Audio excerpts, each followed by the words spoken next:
inmediato llamamos a nuestro segundo exponente de la noche, el licenciado Melquisedec Corsino.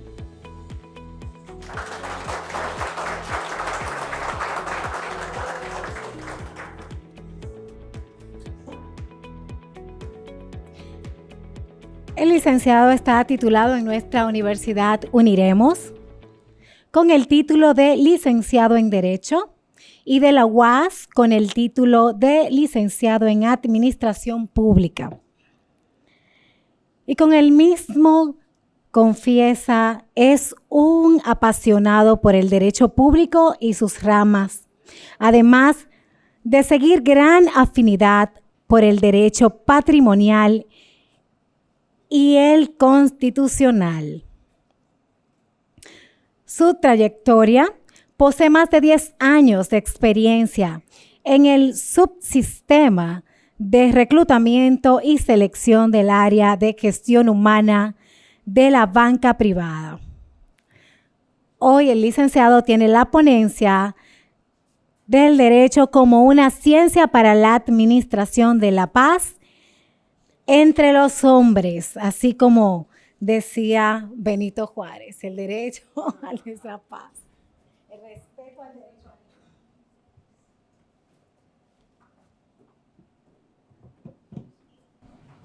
paz. Muy buenas noches. Para mí es un honor poder, como egresado, poder presentarle a esta universidad.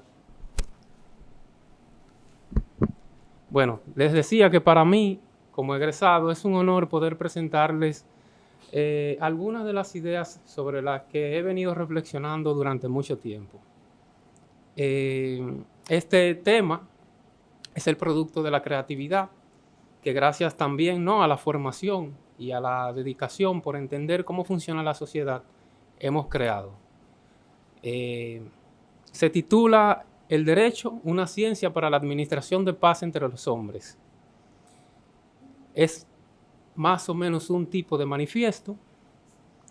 Fue creado para esta conferencia, para este ciclo de conferencias, y estará dividido en 4 partes. Una introducción breve, el abogado como juez, que es la primera, la segunda, el abogado como procurador del Estado y el abogado como asistente o asesor técnico.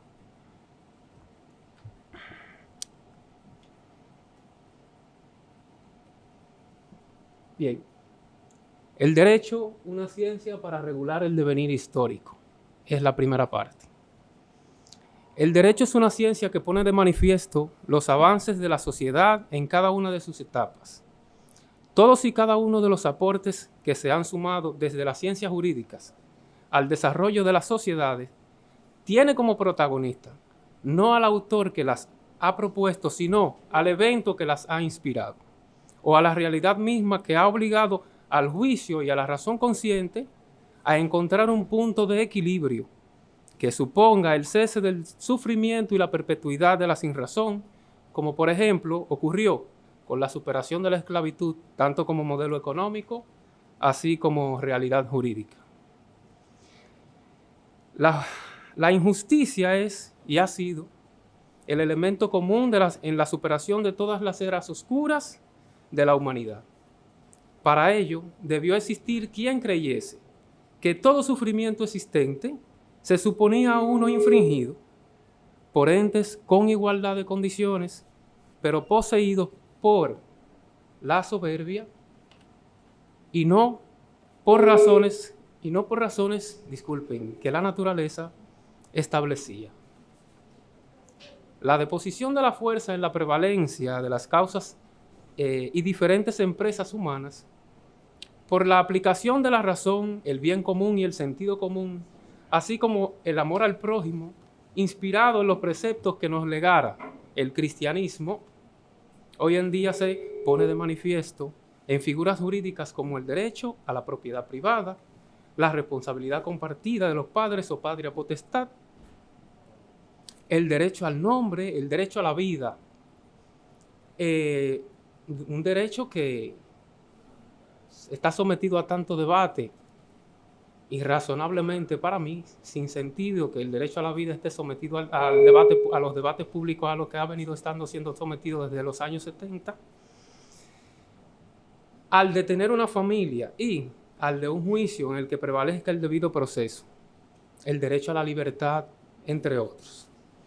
La transversalidad del derecho y la justicia en el devenir mismo del ser humano implica una responsabilidad sin precedente entre los administradores de la ciencia jurídica llamada derecho.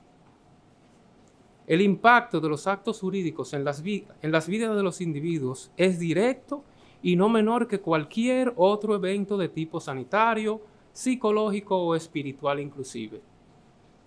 Es por ello que debe proponerse en cada situación de matiz jurídico un ejercicio profesional apegado de manera sincera a una ética de trabajo que siempre tome en cuenta las repercusiones que traerá consigo toda acción que con estos propósitos sea ejercida, sin dejar de tenerse presente que la norma debe imperar con el menor riesgo posible de errores en su interpretación y aplicación. El abogado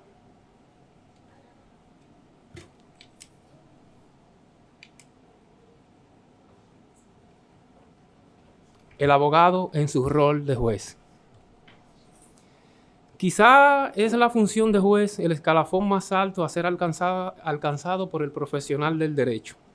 El abogado, en términos técnicos, el juez es aquel letrado que ha de consagrar su actividad profesional al estudio de toda la normativa, la existente y la degradada, con el propósito de hacer administración de justicia, que es para lo que están diseñados los tribunales de justicia que ellos administran y que pertenecen en las sociedades a los sistemas judiciales de la misma. En nuestro caso, el Poder Judicial, quien los regentea, y con la nueva normativa constitucional sustantiva, Carta Magna que nos dimos a partir del 2010, el Tribunal Constitucional también.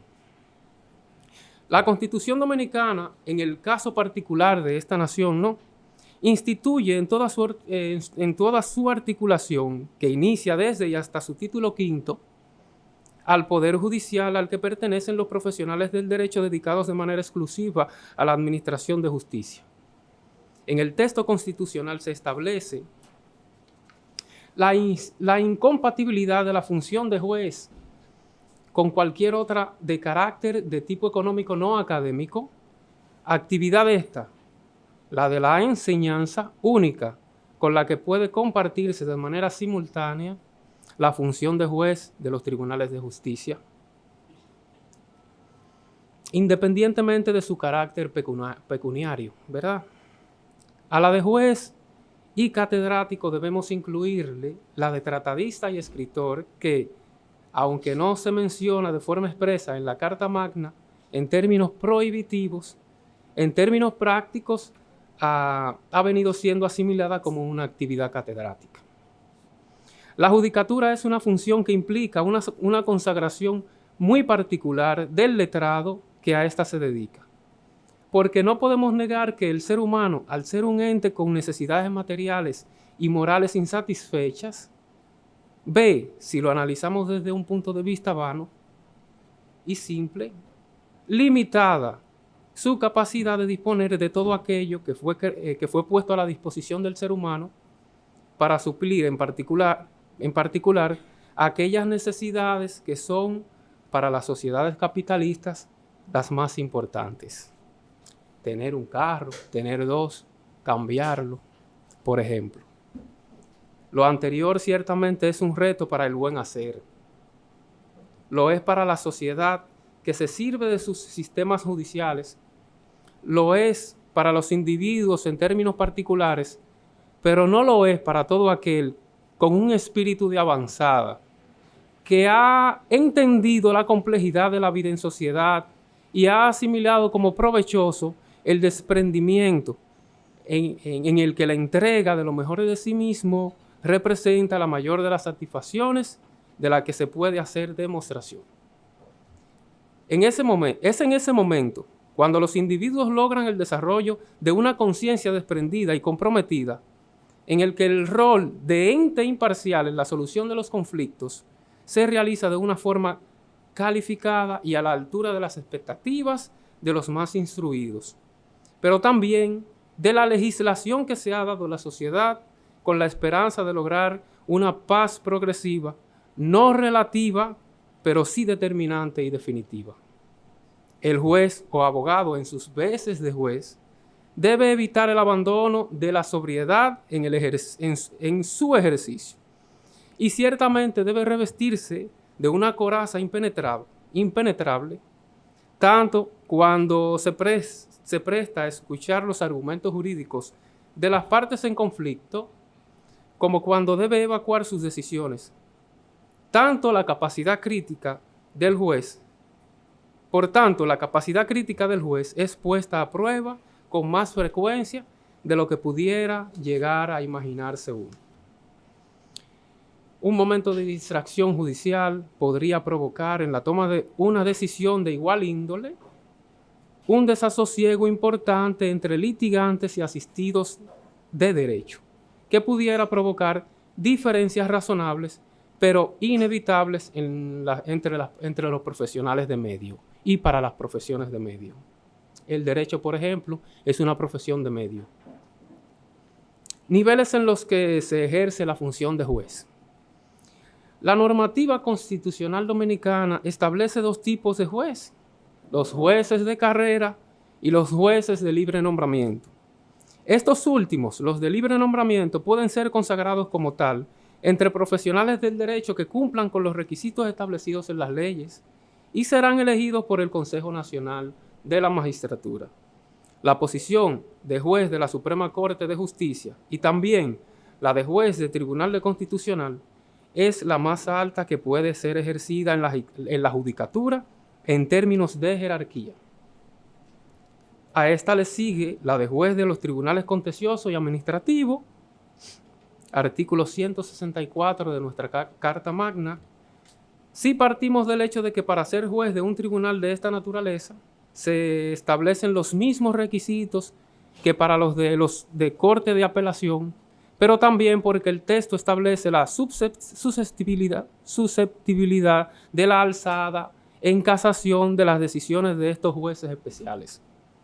Por otro lado, los jueces de corte de apelación y por debajo de este escalafón, a los de jueces de apelación les continúan los de primera instancia y a estos les siguen los de los juzgados de paz.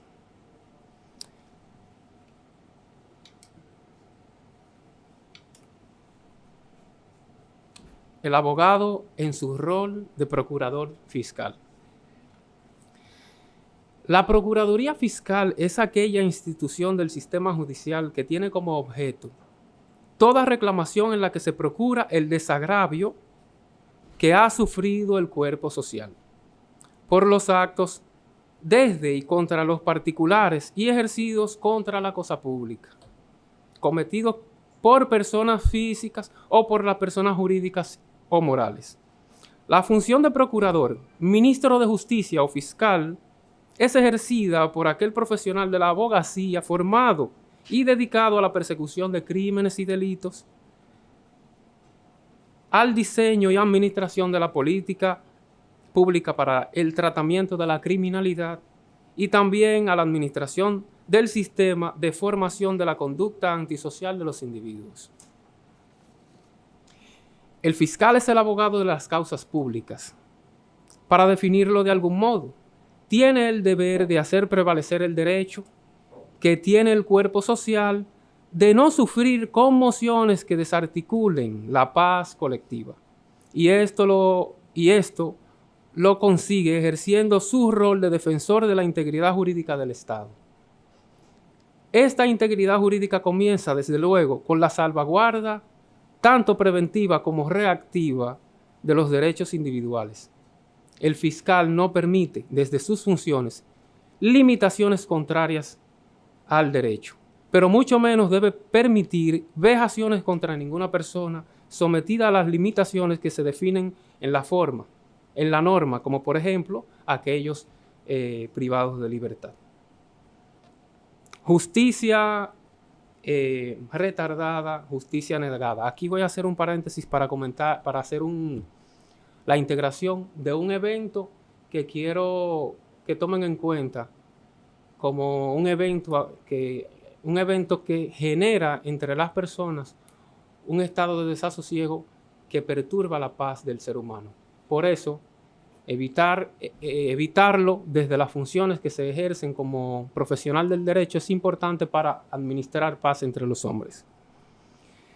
Durante el mes de diciembre del año 2021, enfrente del Palacio de Justicia de Ciudad Nueva, un ciudadano se infringió heridas de quemadura en protesta por la falta de respuesta del Ministerio Público ante una denuncia que hiciere y una solicitud para la persecución judicial por un caso de tentativa de crimen cometido contra él. Fueron desgarradoras las imágenes del evento y emotivas las quejas del ciudadano, quien a pesar de haberse infringido lesiones de tercer grado por quemaduras, encontró la fuerza para explicar el motivo de sus acciones. A pesar de la asistencia recibida en el instante por otro ciudadano que corrió a socorrerle con un extintor de fuego, y a pesar de las asistencias médicas recibidas al ser trasladado al centro de salud, fue informado a los 2 o 3 días que él mismo había fallecido por causa de sus lesiones. La justicia que tarda es justicia negada, y la justicia negada se convierte en desasosiego perpetuado para aquel que lo sufre.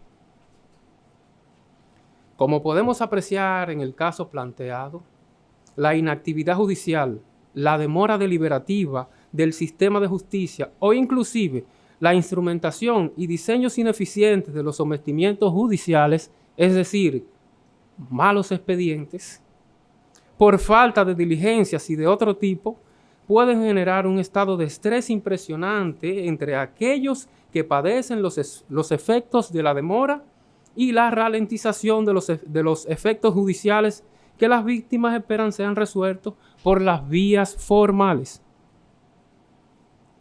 Que se haga justicia es apenas lo que el pueblo llano, por lo general reclama. La vía judicial.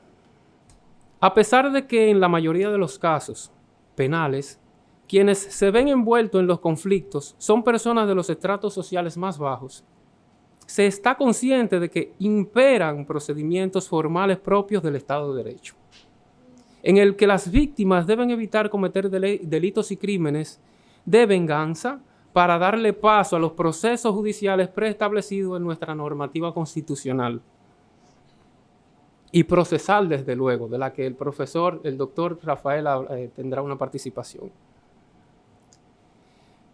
y las legislaciones punitivas correspondientes. Sin embargo, han sido varias las ocasiones en las que los individuos, conjunto de individuos y comunidades, han decidido tomar la justicia por sus propias manos, arriesgándose estos a ser perseguidos también judicialmente por carecer ese tipo de comportamiento con el aval institucional que modela nuestras sociedades. ¿Pero qué motiva ese tipo de comportamiento? Aquí dejo un debate abierto para sus conciencias, especialmente para los estudiantes que se están formando. Tanto los fiscalizadores como sus homólogos de mayor jerarquía, al haber asumido el compromiso de convertirse en los entes autorizados de exigir justicia y el peso de la ley sobre aquellos que ofenden a las sociedades, deberán, de igual modo, estar atentos de los efectos que su falta de compromiso e incompetencia causaren. Por ello, una profesionalización permanente que robustezca los aspectos técnicos y el conocimiento de la evolución de la normativa, así como también la actualización de sus actitudes morales de estos profesionales, su sistema de valores y el fortalecimiento de las actitudes empáticas no podrán ser excluidos del currículum de educación permanente y los planes académicos de las instituciones que administran a estos recursos, fiscales y procuradores del Estado. En su párrafo primero del artículo 169 de la Constitución establece lo siguiente: en el ejercicio de sus funciones, el Ministerio Público garantizará los derechos fundamentales que asisten a los ciudadanos, dispondrá la protección de víctimas y testigos y defenderá el interés público tutelado por la ley. ¿Cuál es entonces la razón por la que en ocasiones fiscales se sirven de sus propios propósitos y en propio provecho de las prerrogativas que le confiere la Constitución y las leyes? La respuesta es mucho más compleja de lo que se puede llegar a pensar, porque el problema que provoca estas situaciones tiene un trasfondo caracterizado por el deterioro estructural de la sociedad, la decadencia de la institución familiar y el desinterés general por la reconducción hacia los y de los patrones conductuales que en algún momento nos enorgullecían. Las acciones penales a cargo del abogado fiscal tanto pueden ser ejercidas de oficio, cuando la ley le da potestades para iniciar los sometimientos bajo la modalidad de la persecución pública, como a requerimiento de una parte interesada que mediante una instancia privada apodera al fiscal para exigir el resarcimiento que solo puede reclamar la sociedad y de la que él, el individuo y parte interesada, es parte. La acción pública a instancia privada. Para el sistema judicial dominicano se ha convertido en un verdadero dolor de cabeza, los delitos cuyo sometimiento dependen de forma exclusiva y directa de la reclamación judicial a instancia de querella o denuncia privada. La sustracción de objetos, el asalto, la ratería, así como la destrucción de la propiedad privada, son algunos de los delitos cuya persecución debe iniciar el perjudicado y víctima material.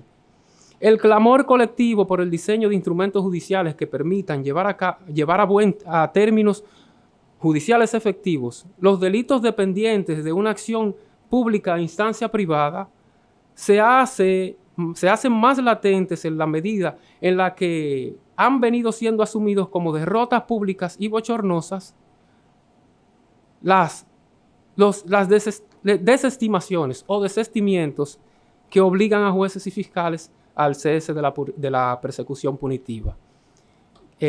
Hago un paréntesis brevemente. Ha habido, como ustedes saben, lo quiero allanar un poco. Son muchas las veces que se ha escuchado el clamor, tanto de los auxiliares de la justicia, policías, como de fiscales, de que hay delitos que no pueden ser perseguidos, no pueden ser llevados a buen término porque la querella ha sido desestimada. Ese es un problema que debemos sentarnos como sociedad a analizar y a debatir. Esas son de algunas de las cosas importantes. Pero continúo. Pero ¿cómo podrían verse afectadas las garantías constitucionales con un diseño de instrumentos procesales que permitan una soberanía plena del Estado en la persecución de los delitos que solo pueden, hasta ahora, ser instrumentados y sometidos mediante acción pública a instancia privada? ¿En cuál medida afectaría al Estado de Derecho? ¿Contribuirían estos cambios al estado de bienestar que se traduce en paz colectiva y seguridad ciudadana? Esas son unas reflexiones que las dejo también para mis compañeros de la universidad, estudiantes de Derecho. Sin lugar a dudas, y de ser posible, los cambios propuestos en las anteriores preguntas reflexivas implicarían la asignación de mayores recursos para la institución encargada de la persecución de las infracciones delictivas encartables o punibles por la justicia penal. La acción pública de oficio. Para el desarrollo de las ideas de esta parte es propio hacer mención de un caso que me llamó la atención, de la comunidad. Leía hace unos días la noticia de un hombre que acordó un monto de 150,000 pesos dominicanos para el desistimiento de una querella contra un hombre a quien el Ministerio Público sometió por violación sexual contra una menor de edad que es su hija. De ninguna manera podemos llegar a pensar que nuestro sistema judicial contribuye a la paz ciudadana que suministra el pleno estado de bienestar que los individuos experimentan cuando sienten satisfechas sus necesidades varias, con la permisividad que observamos en los constantes casos en los que, como el mencionado, se le permite a los padres realizar negociaciones pecuniarias valiéndose del sufrimiento y los vejámenes a los que son sometidos sus hijos cuando estos se convierten en víctimas de acciones criminales. Máxime cuando las mismas son proferidas por adultos, contra la integridad emocional y física de estos, asimismo como su desarrollo psicosocial, psicosexual normal. A propósito, debemos recordar que la jurisprudencia dominicana ha establecido que no existe indemnización pecuniaria que pueda resarcir los pesares que sufren los padres, producto de los agravios padecidos por sus hijos. Precisamente, esta es una de las razones por la que es cuestionable que luego de sometidos los adultos por crímenes contra menores, el Ministerio Público acceda a una decisión de desistimiento negociada por las partes. Lo que desde luego es una franca afrenta de las partes al procedimiento penal y a sus reglas rectoras y procedimentales. Entienda, es que los rectores y administradores de nuestro sistema punitivo no pueden aceptar como válido que los individuos se hagan justicia por sus propias cuentas.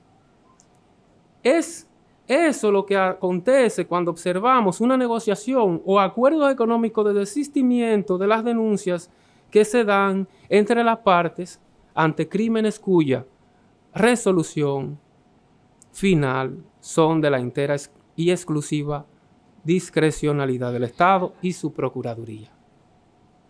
Voy a dejarlo hasta aquí. En una próxima ocasión continuaremos con las demás partes.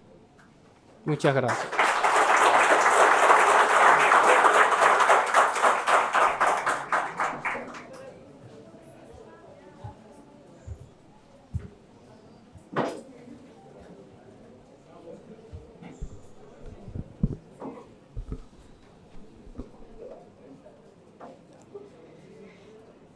En este momento damos paso a las preguntas y respuestas o cualquier elocuencia que alguno de ustedes puedan tener en base a este tema.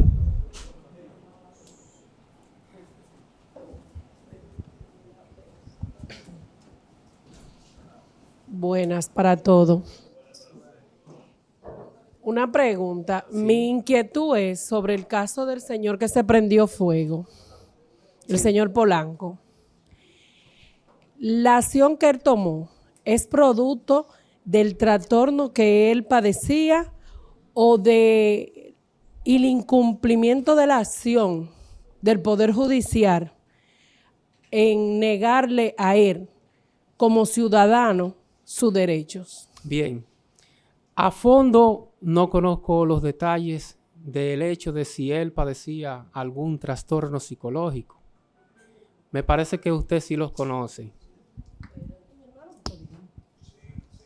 Sí padecía un trastorno, porque perfecto, cuando a usted se le vulneran sus derechos, su inquietud y su estado de ánimo absolutamente cambia. No, desde luego. A eso me refiero. Bueno, ok.